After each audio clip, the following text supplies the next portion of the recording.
National Herald case में ED ने notice दिया है। 988 करोड़ की मनी लॉन्ड्रिंग का खुलासा। दिल्ली, मुंबई, लखनऊ में नोटिस दिया गया है। एजेएल संपत्तियों को जब्त करने का नोटिस है। ये एजेएल संपत्तियों को जब्त करने का नोटिस है। किन किन शहरों में है? दिल्ली में, मुंबई में, लखनऊ में यह नोटिस दिया गया है। 988 करोड़ की मनी लॉन्ड्रिंग का मामला है। ये नेशनल हेराल्ड केस याद होगा आपको, उससे जुड़ी अपडेट है।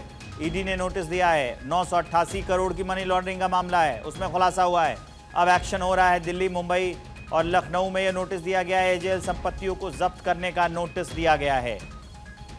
988 करोड़ की मनी लॉन्ड्रिंग में खुलासा हुआ है। एजेएल संपत्तियों को जब्त करने का नोटिस दिया गया है। दिल्ली, मुंबई, लखनऊ में यह नोटिस दिया गया है। 988 करोड़ की मनी लॉन्ड्रिंग का खुलासा। नेशनल हेराल्ड केस में ईडी ने यह नोटिस जारी किया है। 988 करोड़ की मनी लॉन्ड्रिंग का मामला है।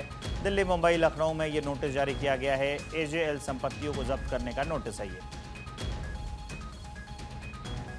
अदिति नागर फोन लाइन पे हमारे साथ जुड़ गई हैं, और क्या जानकारी है इस बारे में अदिति?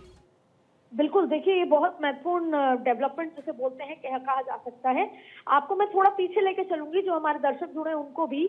आपको याद होगा कि जब 2024 के लोकसभा चुनाव थे, उसके लगभग साल भर पहले, 8 महीने पहले का ये नजारा था, जब राहुल गांधी को भी समन किया गया और लगातार उनसे पूछताछ 5 दिन, लगभग 18 घंटे से ज्यादा रोज पूछताछ हो रही थी। 15 घंटे, 12 घंटे रोज पूछताछ हो रही थी।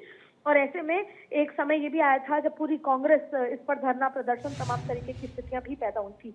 नेशनल हेराल्ड मामले में बार बार ये जो इस पूरे जांच के इसमें संदिग्ध हैं, उनसे बार बार ये पूछताछ की गई थी कि किस तरीके से शुरू हुआ, कहाँ पैसे हुए, कैसे ट्रांसफर हुए, किस तरीके, तमाम तरीके के जो सवाल जवाब थे वो ईडी से पूछताछ की गई थी। अब एक बार फिर ईडी ने जो छापेमारी हमारी है, तो आप देखिएगा कि आने वाले दिनों में और भी जो अलग अलग, जहां बॉम्बे और अलग जो जगह छापेमारी हुई है, वहां पे तो पूछताछ होगी ही।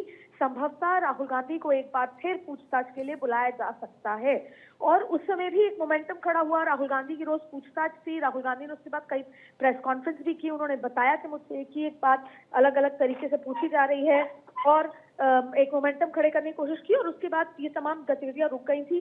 और एक बार फिर नेशनल हेराल्ड मामले में, जो लंबे समय से भारतीय जनता पार्टी ये कहती है कि वो एक बड़ा करप्शन है, और ईडी और जो एजेंसीज हैं वो भी ये मानती हैं कि बड़ा करप्शन है, इसमें कई तरह की जांच में पाया गया है। और ऐसे में छापे पड़ना अपने आप में इस पूरे मसले में एक बड़ी गतिविधि के लिहाज से देखा जा सकता है।